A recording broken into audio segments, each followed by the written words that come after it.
volunteering today and hoping to head up behind me. I don't know if you can see me at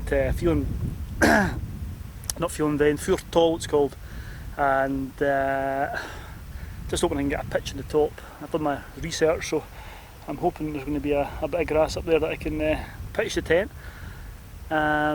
It's in Clag at the moment, but if we scan back round here, looking up to the second Corbett, which I'm hoping to do tomorrow, it's cleared now. When I started that was in the clouds. So anyway, hoping to get up there. One of the things I'm going to do today is maybe go through what I take in my pack and what sort of planning I do before I come out. It's one of the questions I've been getting asked a lot on the social media pages, is what do I put in my pack, how do I plan for the hikes and what have you. So if I have time I might go through that. I'll maybe leave out the camera equipment. I actually weighed the bag. I weighed the bag today for the first time. So I'll maybe put that up later on. But what was interesting was these things, the cameras and the drones etc. weigh just as much as all the camping stuff put together and all the food. So it's always slow progress when I'm on the hill. But anyway, enough gibbering. I'll get going, see if I can get to the top. Over and out.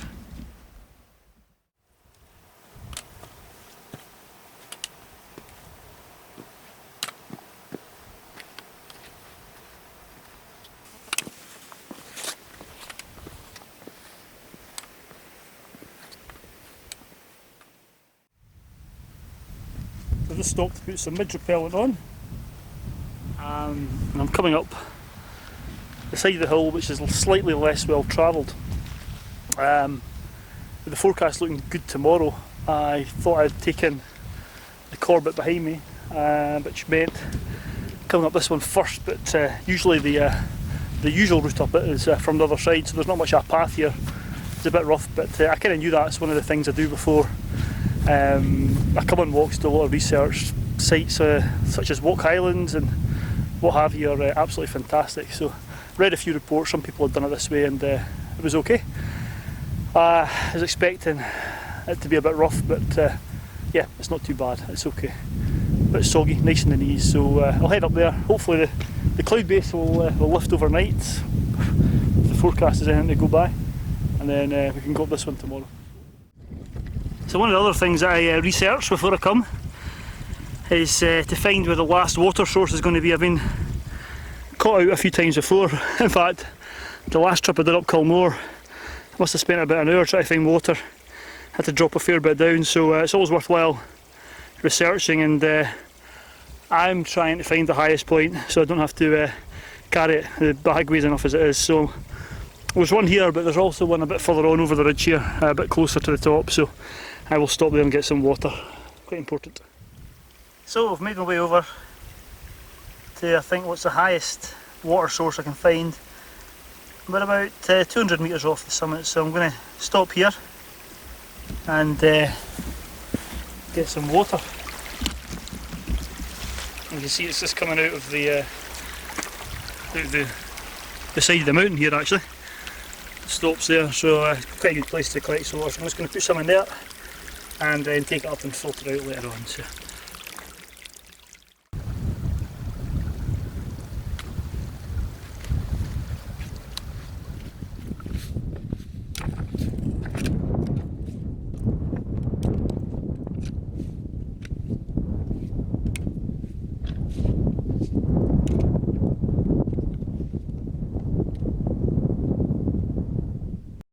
The views from the top of this hill are meant to be absolutely fantastic, and I lugged up all my camera equipment, which weighed the same as all the tent and the food and walking equipment I've got with me.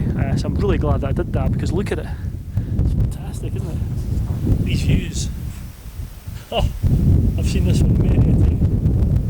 The inside of a cloud, a Scottish cloud. Never know, it might clear.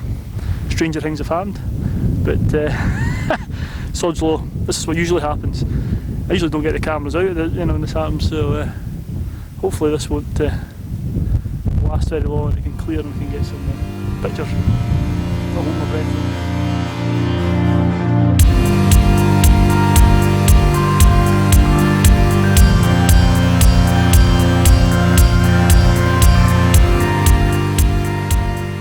So I've got my tent up, as you can see. It's just a wee one-man tent.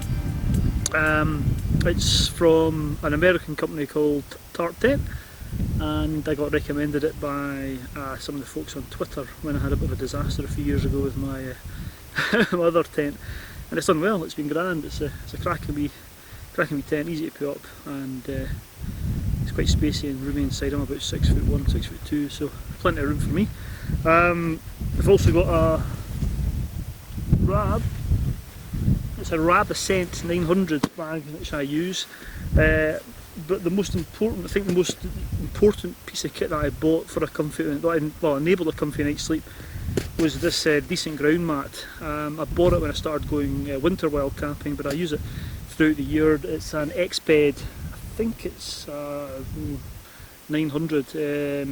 It's a downfilled, and you have to blow it up, as you probably saw in the video, but it's certainly, if there's any uneven bumps in the ground, it sorts it out.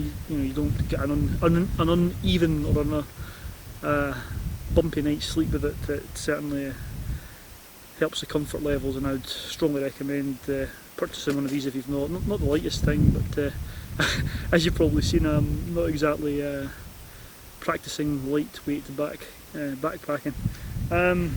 Other things I've got is a filter. You saw me filling up the water, so I'll use the filter to filter the water out and use it for dinner, and a wee stove system here. I've got a jet boil, bought that recently, it's quite good. So yeah, that's that. I'm going to have tea, obviously the map, compass, all your usual stuff. And the other thing I do is I use dry bags to sort of put things, section off the kit that I've got in the bag, and when it comes to night time, I stuff all the clothes that I'm not wearing, I actually stuff them into one of the dry bags, and it acts as a pillow. So I've got my duvet jacket here, which I'll probably put on because it's pretty miserable and cold out there, but once I come in I'm pretty toasty, and I just stuff this into a dry bag, and it provides a quite nice pillow. So that's about it really. I'm not going to go into the camera gear, I'll maybe keep that for for another time, but hopefully that's been useful, and happy camping. So one of my favourite meals is this one here. I usually have it most trips for an evening meal. Rather tasty. Just stick it in there for 10 minutes, heats up, and I can use the water afterwards for a coffee and a bit of chocolate. So that's what I eat. It's not dried, but as I said, I'm not really not practising anything lightweight. So yeah, chicken tikka and rice. Now, another essential piece of kit I nearly forgot about, the spork. Need that, forgot it on the last camping trip, and was eating my food out of a Compede blister plaster container. Not ideal, so remember your spork, unless you want to be using your Compede blister plaster container to eat your food. Spork, very important. Important for stirring coffee, important for eating your tea. Spork.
what do I do for breakfast? Well, I usually just have a flapjack, but I'm quite hungry today, so I brought this all day breakfast along, so I'm going to try that out.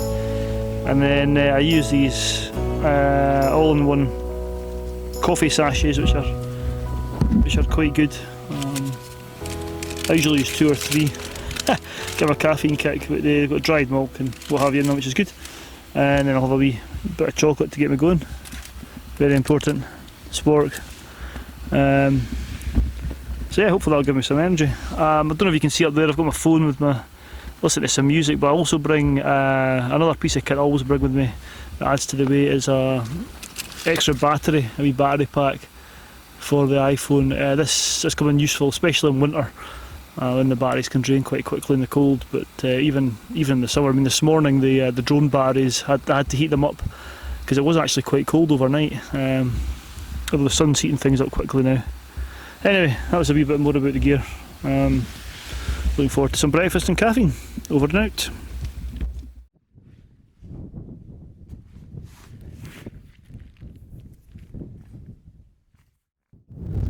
It's 8 o'clock now, and we're going to get cracked on. I've struck camp, the bag's behind me there, and I'm getting ready to go. Nice blue skies and land, but further out to the west, where I'm headed, it's a wee bit more cloudy. I feel quite confident that's going to clear at some point. It's forecast to maybe drop off a bit later on this afternoon, so depends on how quickly I go. Might get to the top of the second Corbett. Just have to wait and see. A grand morning though, fantastic.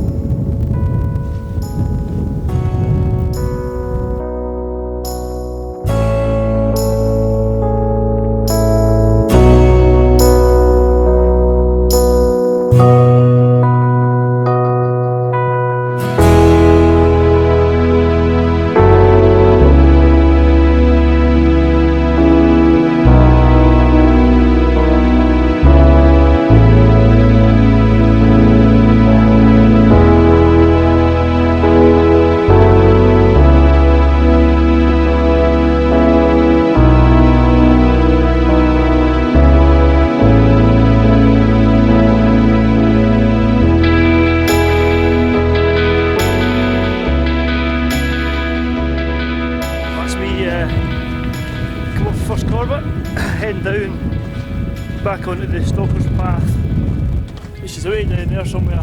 Takes me back down, probably back down about 100-150 metres. It's my big reascent up to the second Corbett. But the weather's looking fair, it's a bit breezy, but absolutely fine. You can see the other Corbett over there. I don't know if you can make out over my shoulder the wee line that goes up between the Munro and the Corbett, and it's quite a rocky top. So I'm hoping to dump my bag at the path just after the river crossing, hoping that the river's not too high, and head lightweight or relatively so up the Corbett. It really is a fantastic area, love it, especially when you can see what you're going for, unlike last night. Beautiful.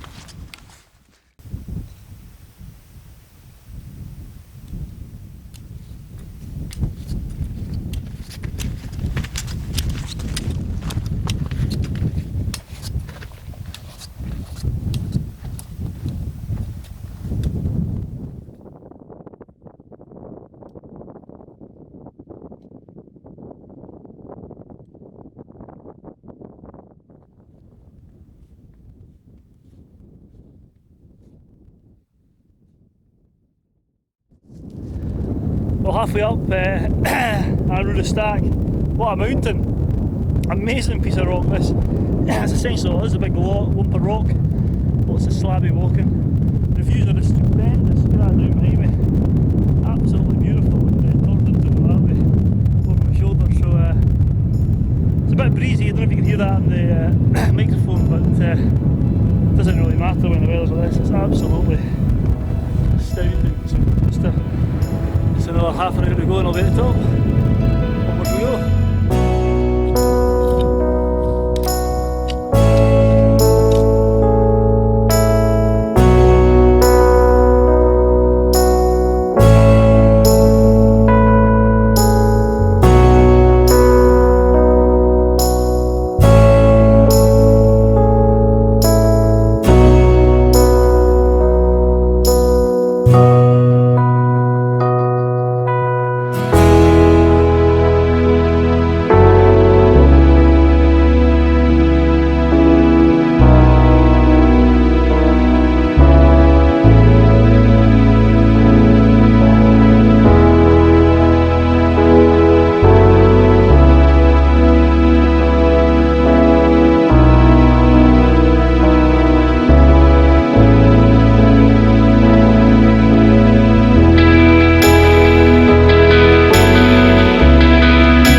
stack.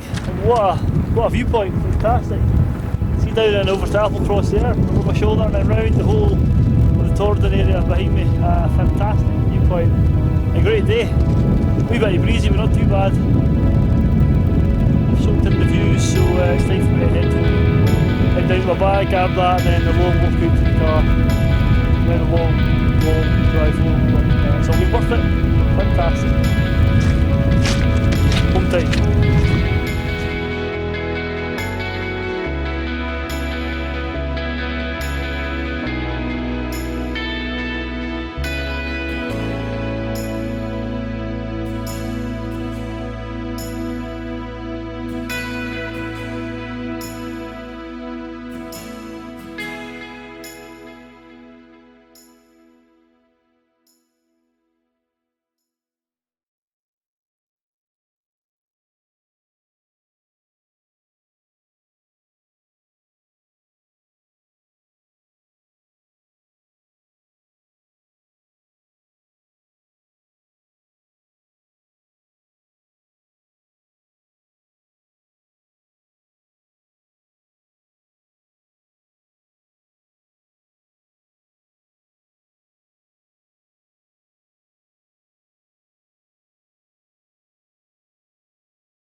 I came up here with all my equipment, all my camera equipment, which weighed about the same amount as the tent and the sleeping bag and all my food when I weighed them earlier on.